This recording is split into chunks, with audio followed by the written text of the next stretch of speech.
Ici, nous allons déterminer si le triangle est un triangle acutangle ou obtusangle.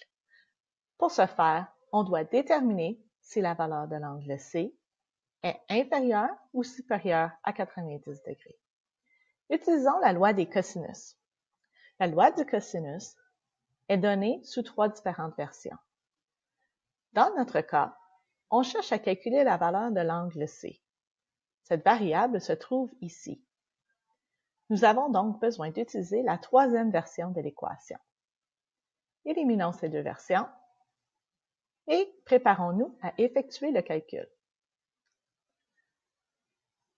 On commence par substituer les valeurs données. La mesure du côté A est de 90 cm qu'on substitue. La mesure du côté B est de 74. On substitue. Note que la substitution s'effectue ici et là dans l'équation. La mesure du côté C est de 112. Il faut faire très attention. On ne substitue pas la valeur ici. Le C majuscule représente la mesure de l'angle. Ce que nous avons, c'est la mesure du côté. On substitue donc ici. Maintenant, il nous reste qu'à effectuer les simplifications. On calcule le carré, et le carré du deuxième terme, et le carré de ce terme. Note qu'ici, il y a une multiplication dans l'équation. Donc, on doit multiplier, et on multiplie encore. Observe attentivement l'équation afin de connaître comment isoler le terme. Note qu'ici, les deux sont additionnés. On peut simplifier. L'erreur la plus fréquente est de soustraire et faire 13 576 et soustraire 13 320. C'est une erreur. Il faut bien remarquer que le 13 320 est multiplié par le cosinus de C.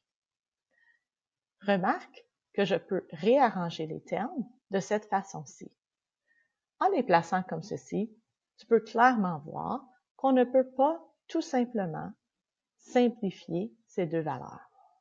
C'est une équation avec l'inconnu ici. Pour simplifier l'équation, je dois soustraire cette valeur de chaque côté. Lorsqu'on effectue ce calcul, on obtient cette valeur.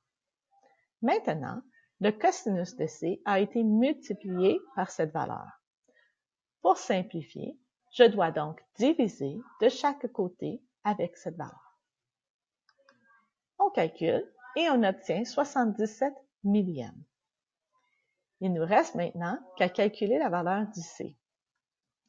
Donc, on se rappelle que la valeur de l'angle C correspond donc à l'arc cosinus de cette valeur de 77 millièmes.